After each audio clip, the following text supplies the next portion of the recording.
Hello po! Kamusta po muli mga kabayan? Nagbabalik po muli ang inyong katambay, si Katambay Manong. Samahan niyo po muli ang inyong lingkod. Magkomentuhan po tayo. Magandang umaga po, tanghali, hapon, gabi. Madaling araw po sa atin lahat. Saan man sulok ng bansa o mundo tayo naroon. Naway maingatan po tayo.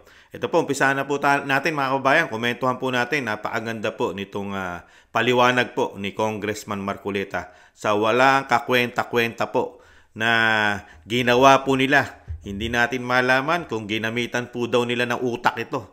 Itong ginawa nilang impeachment sa Vice President. Sa bagay, ang pananaw naman po natin sa ginawa nilang impeachment na minadali ay para po pagtakpan ang mga anomalya na natuklasan po lalong-lalo po sa 2025 national budget na ginawa po nila sa BICAM, di ba? Na napakarami pong blanco na meron pong biglang lumabas na numero nung napunta na po sa opisina ng presidente. Ang GAA na naging gago ay napakarami na pong perang numero ang nakalagay rito. Kaya po ito po, ginawa lang po nilang pantakip ito sa issue po nila dahil malapit na po ang halalan.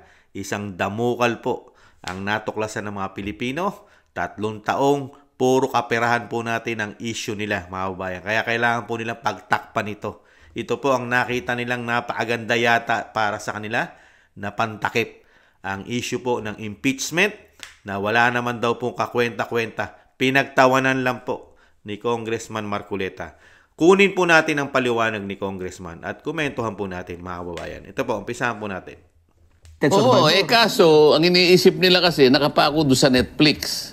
Meron kasing pelikula, napanood ko yun Yes. Napanood ko yun. Napakahaba, unti-unti. Pero natapos ko. Ayun nga. So, sapagkat doon, talagang inusig naman ng Pangulo. Talagang may pagtatangka. Isa naman sinabi niya lang, I am the designated survivor. O, kasalanan ko ba kung nervyoso kayo? Kanya. So kung ito ititingnan nyo na, baka hindi nyo napansin Yung number 1 ay wala. Talaga ba ito yung pag-uusapan natin itong walang kakwenta-kwentang bagay na ito? Storm in Atika po ang topic natin.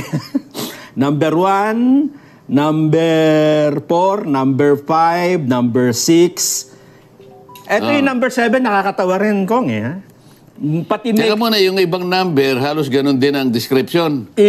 Yun ang, kasi yun ang mas nakita kong pero na destabilization. Yung parang may yung ihuhuli ko, yung parang ito lang ang pwedeng may basihan. Dito muna tayo sa mga nakakatawa. Ito kasama makeup nito ng Vice President tsaka lipstick, Kong Pakinggan nyo mabuti kung ba't ko nabanggit.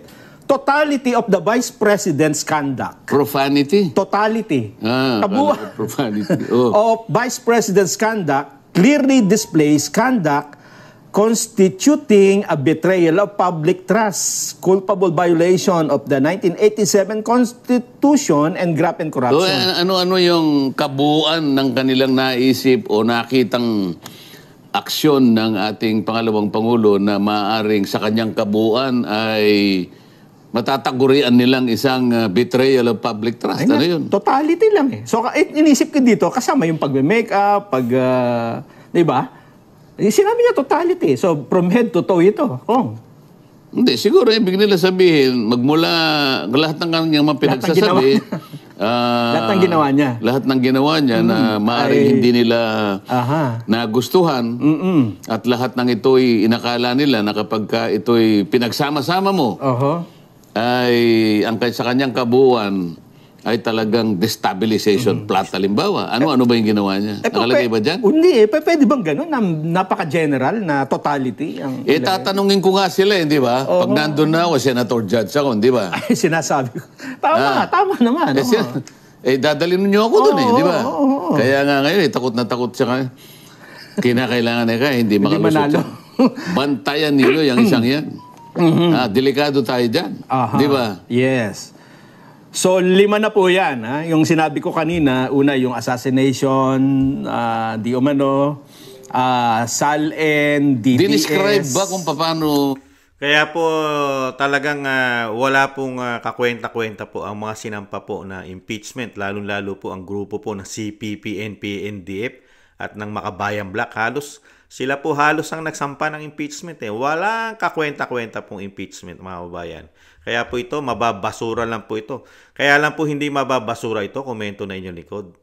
Pag pinapasok po ng Pilipino, pag pinapasok po natin ang mga kaalyado ng Pangulong Marcos. Kasi hindi na po karamihan, komento na inyong likod. Komento ko di umano.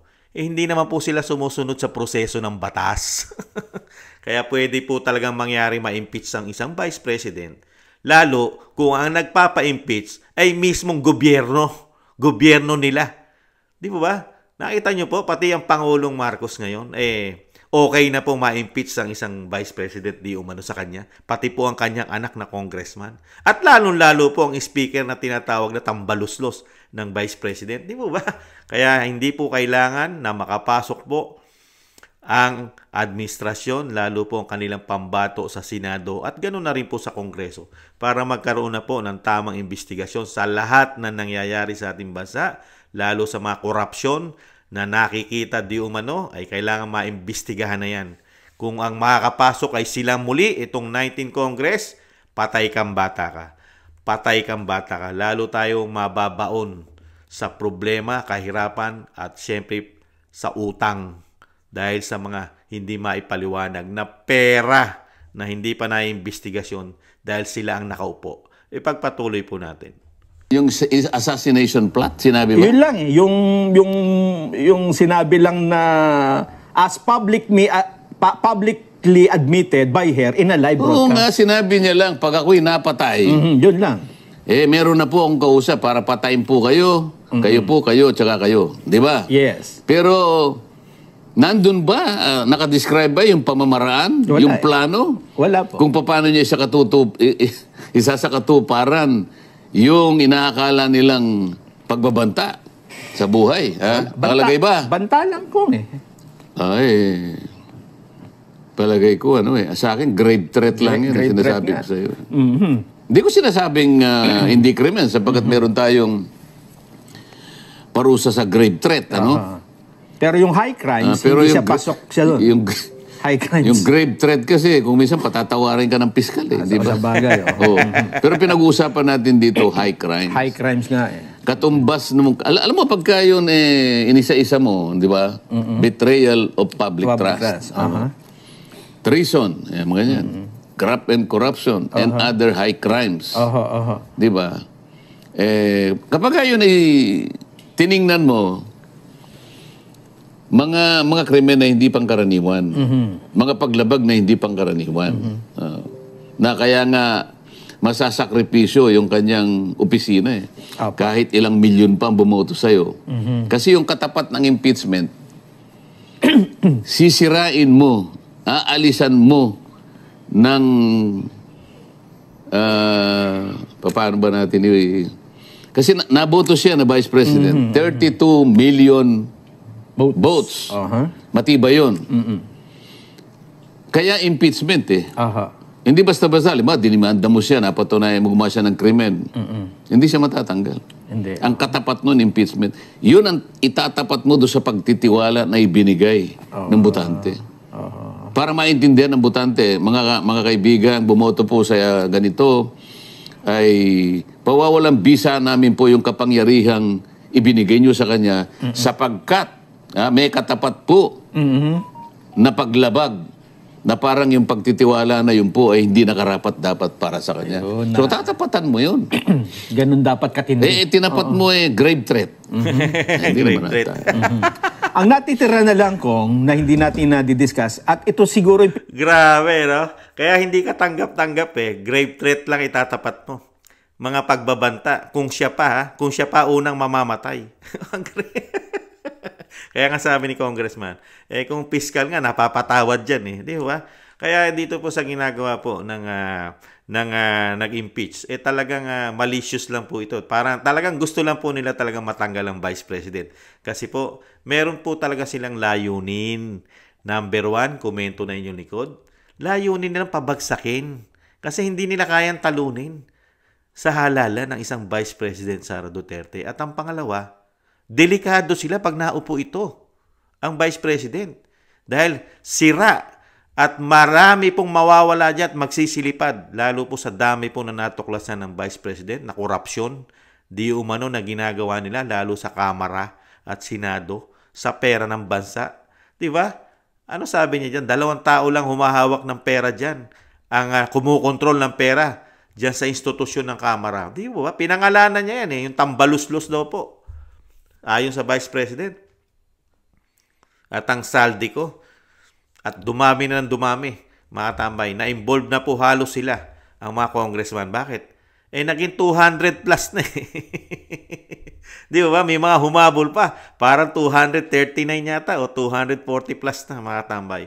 Ang nagsipirmahan. Yan po mga nagsipirmahan ay mga nakinabang daw po yan ng how many millions. 100 millions, 250 plus millions daw po ang nakuha daw po niya mga pabaon. Pabaon daw po di umano, bonus yata dahil nga halala na. Ganyan po napapakinabangan nila ang tax po natin. Puro tax po natin yan, yung ginagawa po nilang yan mga kabayan. Ituloy po natin.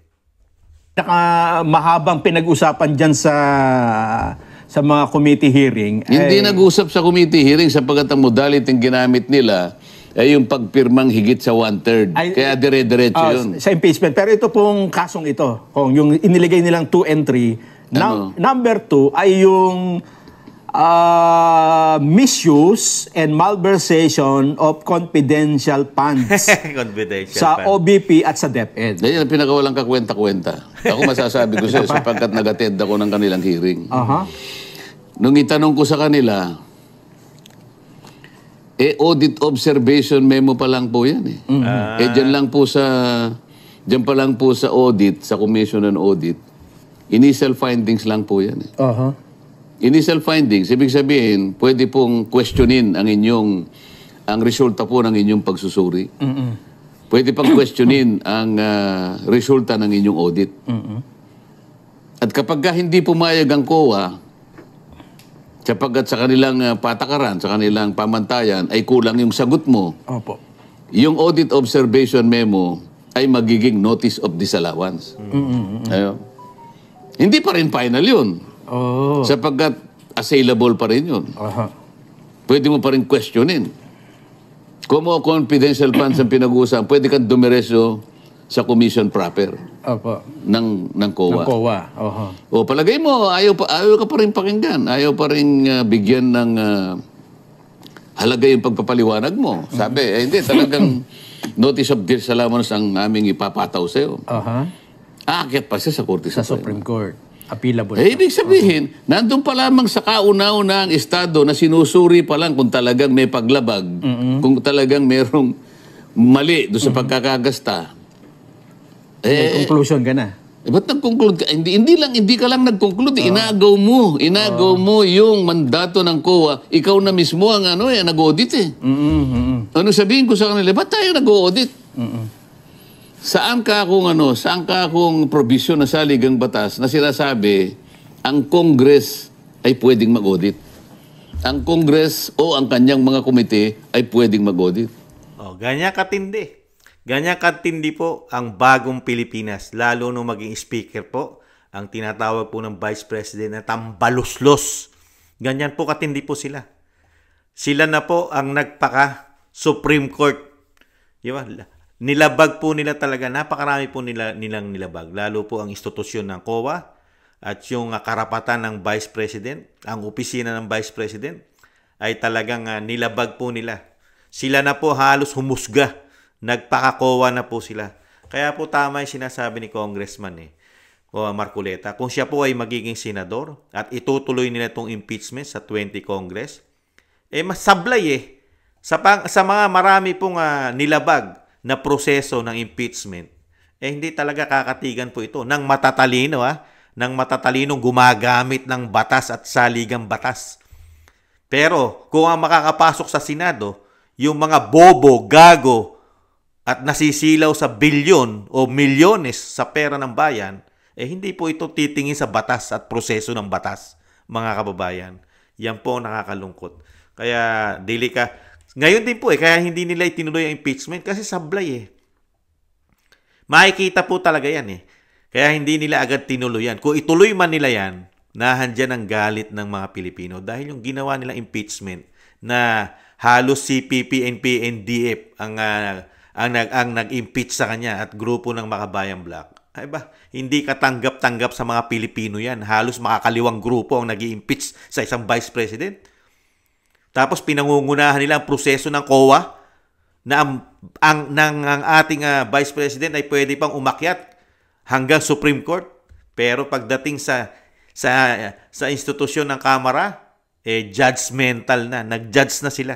Buo na at kailangan ng impeach. Ganun po sila. Matindi po sila. Mas masahol pa sila, mga tambay. Mas magaling pa sila sa Korte Suprema, ito mga congressman. Karamihan naman po dyan hindi abogado. Yung nakita natin sa Quadcom. Ibang klase, mga kabayan. Ipagpatuloy po tayo. Nakakatawa eh. Kaya talagang masasabi po ng mga Pilipino at lalo-lalo ni Congressman Marcoleta na basura. Mga basura, mga klase. Anong klaseng impeachment ang ginawa nila? At para lang mapagtakpan ang issue nila sa bicameral at marami pang issue sa ating kapirahan. Kaya lang po nila ito ipinilit. At nakita naman natin, para hindi rin mapahiya ang mga congressman na kaalyado, sino mga ginamit? Karamihan po, puro grupo pa ng CPP, NPA, NDF na wala ng kredibilidad sa mga Pilipino. Basura na sa mga Pilipino ito eh. Kumakapit na lang po ito sa party list. Hanggang party list na lang po itong mga kabayan. Hindi naman po ito mananalo sa ating mga distrito. Hindi naman po katanggap-tanggap itong grupo ng CPP, NPA, NDF para mamuno at maging mga congressman pa o representative ng ating bansa. Kalukuhan yan. Kung madidemolish o matatanggal ang party list sa ating bansa, never nang manalo yung mga yan, mga kababayan. Sana ma-abolish na po yung party list. Hindi naman po nakakatulong yan eh. Komento na inyong lingkod. Hindi naman po nakakatulong ang party list. Dagdag gastos pa yan ng taong bayan. Wala naman po silbi. Yumayaman lang po karamihan dyan sa party list. Yumayaman lang po karamihan. Nasaan po? Wala. Sabi niya, tayo naman po in aid of legislation. Iba naman po yung in aid of legislation. Sinasabi ko nga po, nag-o-audit tayo. Dahil po yung mga papeles na ginagamit ng COA, pinilit po natin kunin eh. Tama. O, tinanong ko yun, di ba binigay nyo? Opo. O, ba't nyo binigay? Sinabpi na po kami. Yan. O nga, sinabpi na. Ba't di kayo nagpaliwanag? Papasensya na po kayo, Mr. Chairman. Oo. Hindi po namin basta-basta may bibigay, baka po kami magkaroon ng pagkakasala. Kasi po, unang-una po, ang proseso po ng pag-audit, ito po ay confidential. Tama. Kaya nakikita nyo, ala pong public hearing kami. Ganun pala ako eh. Confidential eh. Alam nyo pala na confidential ang nature ng inyong pagsusuri, pagsisiyasat. Bakit ninyo binigay yan? Hindi nyo ba alam dito sa Congress, public? Tama. Lilitaw ngayon.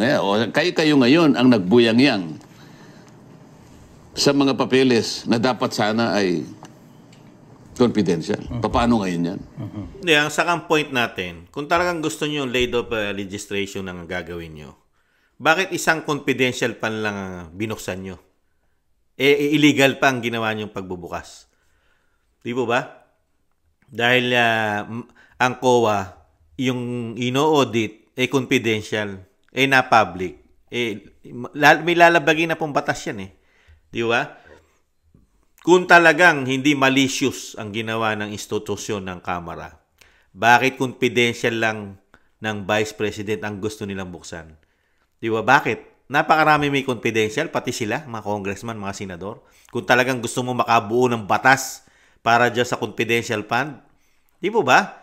Diyan pa lang nakikita ng mga Pilipino, meron na kayong balak yung sinasabi ng Vice President, demolition para sa kanya. Nakikita naman po natin, naglalabasan po ngayon at talagang bistadong-bistado na sila. Dinadala nila ang issue sa Vice President, pero ang ginagawa naman nila sa kapirahan natin, trilyon, bilyon, hindi maipaliwanag mga kababayan. At hindi pa sila sumasagot yata sa Korte Suprema para ipaliwanag kung paano nangyari at ginawa nila ang mga blanco doon sa bicameral nila. Sa BICAM, yung report nila, mga kababayan. O ngayon, tatanungin ko ngayon siya. Nandun na ako sa Senado, di ba? Halimbawa, Ayun na. Di sino yung nagpipresent? Ito po, betrayal of public trust, Oh. misuse and malversation of confidential funds sa OBP at DepEd. Napatunayan na ba ng COA? Nagkaroon na ba ng conclusion sa COA? Hindi pa. Na talagang merong basihan ang hindi tamang pagkakagasta ng mga pondo ng Vice President? Natapos ba ng COA? Sasagot, hindi po. Ino-audit pa po Kayo ang nag-audit. May karapatan ka mang mag-audit. Wala po. Paano ngayon? Ano sasabihin mo ngayong betrayal of public, ano ba to? Misuse. Malversation. Nasaan ka ako halimbawa? Ipatatawag ko ngayon yung COA. Yung chairman ng COA. Mr. Chairman, siyempre, haharap siya doon, di ba? Hindi ba ikaw ang nagbigay ng approval para ang COA ibigay yung mga dokumentong ibinigay sa Committee on Bad Government? Good government daw. Good government. Ha? Anong pangalan? Committee of Bad Government. Hindi na po good government. Tama po yun eh. Tama po yun. Magkakaproblema po yung ahensya ng COA, mga tambay. Kasi hindi pa tapos ang auditing nila. Tapos ibinigay mo na sa committee o dito sa institusyon ng Kamara dahil sinupina ka. Magkakaproblema po talaga sila, mga kababayan. Dahil nga po, COA, di ba? Saka yung iniimbestigahan mo, confidential ban. Hindi pa tapos at wala pa kayong konklusyon na talagang merong kurap o sinasabing nangurap ang Vice President. Dinala nyo dito sa mga namumulitika na mid-demolition job, political harassment ang ginagawa sa Vice President, pamumulitika, pagpapabagsak, magkakaproblema po tayo dyan, COA. Lalo po kung sino ang commissioner ng COA. Magkakaproblema po yan, mga kababayan. Committee on good government. Good government. Pagdating ko sa Senado, papalitan ko yun eh. Ano na po? Committee on Bad Government. Yun ang katapat nila eh. Ano ba yung sinasabi ko? Saan ba ako papunta ron? Nakalimutan ko tuloy. Yung audit ng COA. Kaya nga. So wala pa. Hindi, yung papel. Hindi ba ikaw ang nag-approve nung sinabpina ang Commission on Audit, ikaw ang nagbigay ng approval. Opo. Kunyari, ikaw ang pangalan ng COA chairman. Si COA, Gamaliel Cordoba. Nag-aral si Gamaliel. Chairman, kamo sa'yo. Yan baka kung pagbibigay mo ng approval, isinangguni mo ba sa mga kasama mo sa komisyon? Hindi po yata eh. Kasi nagmamadali yung... mali ka. Sapagkat hindi mo ba alam na ang Commission on Audit is a collegial body? Alam ko naman po. Collegial. Alam mo pala. Bakit ikaw lang ang nagpasya? Alam mo bang ikaw pwedeng ma-impeach dito? Impeach? Ayan, nakita nyo. Pati yung nagbigay, mga tambay, dito sa mga congressman, dito sa institusyon ng Kamara, ay magkakadisgrasya itong COA. Kung sino man yung nagbigay dito sa institusyon na ito. Mga collegiate body sila. Pero nagdesisyon ka, ibinigay mo. Delikado ka riyan. Di ba? Mukhang mai-impeach po. Mukhang magkakabaligtad po, mga kabayan. Mukhang sa COA, meron po yata empleyado ng COA pa ang mai-impeach, mga kababayan. Sa ginawa po nilang ito, paglabag mismo sa kanilang institusyon. Separate body po yan eh. Ang COA. Di ba? Sa institusyon po ng Kamara at Senado. Chabol ang COA. Hindi ba sinabi ko rin sa iyo, ang commissioner ng Mangoa, commissioner ng CSC, commissioner ng COMELEC, ay impeachable officers. Delikado pala, no? Dito pa lang, halimbawa, pagtatatanungin mo yung mga yun, ano? Attorney, baka mamaya, kamukha nung attorney yung vlogger, yung bata mo. Yung bata mong vlogger. Nako. Ito ba talaga yung pag-uusapan natin sa hapon Meron ito? pa. Kung alam ko lang ito yung pag-uusapan natin, alam mo. 6 na. Ayan po, mga tambay, mga walang kakwenta-kwenta po. Hinimay ni Congressman Marcoleta ang sinampa po. Halos ang nagsampa po rito ay grupo po ng CPP, NP, NDF at Makabayan Black. Kasama po pa po dyan si dating naging senadora na nakulong dahil sa issue ng droga at napakahilig daw po sa saging na saba. Si dating senadora Laila De Lima, kasama po sa mga nag-impeach yan. Di ba? May mga madre pa dyan, mga babayan. May mga madre pa. May mga pari pa yata. Puro grupo po nila. At walang kakwenta-kwentang ito po ang tinatawag na impeachment na basura. Basura po ito. Ayon po ito sa inyong lingkod. Komento ko po mga babayan. Basura po itong ginawa nila impeachment na ito. Halos lahat po sablay. Puro paglabag po.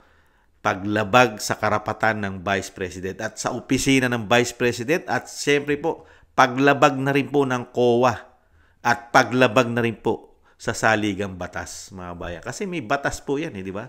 Yung pagiging confidential. Kaya nga confidential I-audit ito ng COA, confidential. I-audit niya ng confidential. Pero ano nangyari? Nabunyag dahil nga sa sobrang pamumulitika, demolition job sa ginawa sa Vice President. Kasi meron po talagang gustong-gusto maging Vice President ng napakaaga. At syempre gusto na rin po yata sa susunod ay maging presidente, mga kababayan. Kaya po wag po tayong pumayag at tutukan po rin natin kasi ito, ginawa lang po nila itong pantakip, itong basura ng impeachment. Basura po ito. Lalo po ang makakapasok po sa 20 Congress po natin ay mga abogado katulad po ni Congressman Marcoleta at ni Attorney Vic Rodriguez at siyempre po nandiyan pa sila Attorney Jimmy Bondoc at siyempre po lahat po halos ng Duterte lineup, di ba? Nandiyan sila Senator Bato de la Rosa, sila Senator Bongo at marami pang iba mga katambay. At nandiyan pa sila Dr. Willie Ong. Yan, makikita naman po natin halos ang pambato. Straight po tayo dyan para po mapahiya. Mapapahiya po ito mga tambay. Pagka nakapasok na po sa impeachment na sila na po ang tatayong hurado sa 20 Congress, ang mga nanalo po na partido ng dating Pangulong Duterte ay talagang mapapahiya po ito. Lalo po ang speaker. Ang speaker po na si Escudero ay mapapahiya po yan. Isa pong abogado yan mga tambay. Kaya lang, dahil nga po yata, nasisilaw po yata sila sa daan-daang milyon at milyones. Yung sinasabi nga po natin, billion pa. Mga kababayan, marami pong nasisilaw ngayong mga politiko. Napatunayan po natin yan dahil nakita natin sa Kongreso.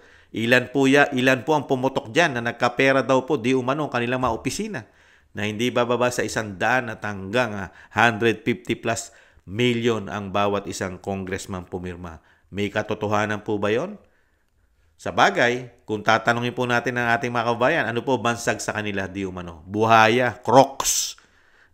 Walang kabusugan daw. Di ba? Tambalus-lus daw ang mga bansag po sa kanila. Dahil sa kagahaman daw po di umano sa pera natin. Sa pera ng bayan. Kaya po mga kababayan, huwag po tayong magpatinag. At wag po tayong maniniwala, lalong-lalo po sa tinututukan ng mainstream media. Nakatutok po sila sa impeachment, pero hindi po nila tinututukan ng ating pera. Baliwala po sa kanila ang pera natin na nawawaldas at nawawala po yata, mga kababayan. Tutukan po natin ang tamang issue, ang totoong issue. Wala po silang nagagawang napakalalaking programa at wala po silang nagagawang pagtugon sa kahirapan, kawalan ng trabaho. Wala po silang pagtugon dyan. Ang bagkus, ang tinutugunan po nila ay ating kaperahan.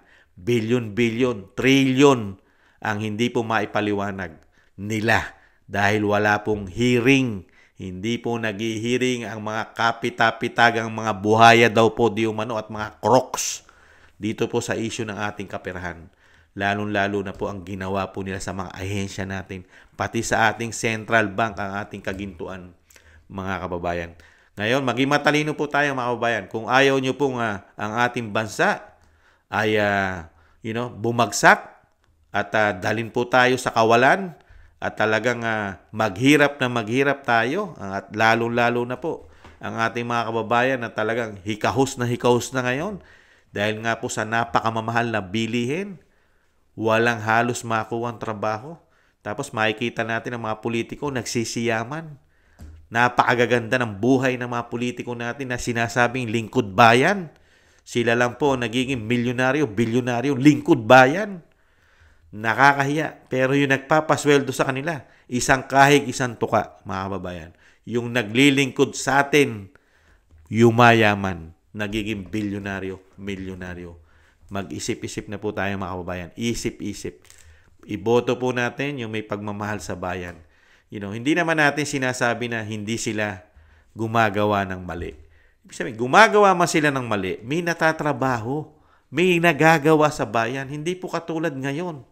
Kaya lalaki po ng budget natin. Pero ang issue po, nawawala pa yung ating kaperahan na hindi pa nila napapaliwanag. Di po ba? At lalong-lalo na po, mga kababayan, yung pagtugon. At isa pa, ang napaka-importante, may issue pa na ayaw pong imbestigahan. Yung drugs issue na kailangan na po ito. Magpa-drug test ang Pangulo para magkaalaman na. Napaka-importante po yan sa isang Pangulo na wala kang itinatago lalo sa iyong pagkatao. Di po ba? Muli po, si Katambay Manong, bumoto po tayo ng tama.